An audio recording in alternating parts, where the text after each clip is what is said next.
जानायखौ गासिखौबो खाम हले सासेया जाना खिथिसिगोन बियो सालायखौ मानि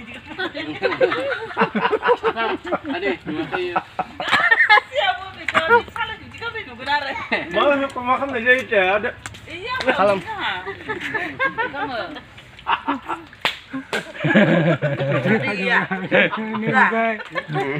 नोंखौबो नुबावबावसो नोंखौ नुबावबायसो सालायले लोगो दे आइ बासननिखौनो बासनफोरनियानो मोजां लोंजायो माखौ बिसोर मोजां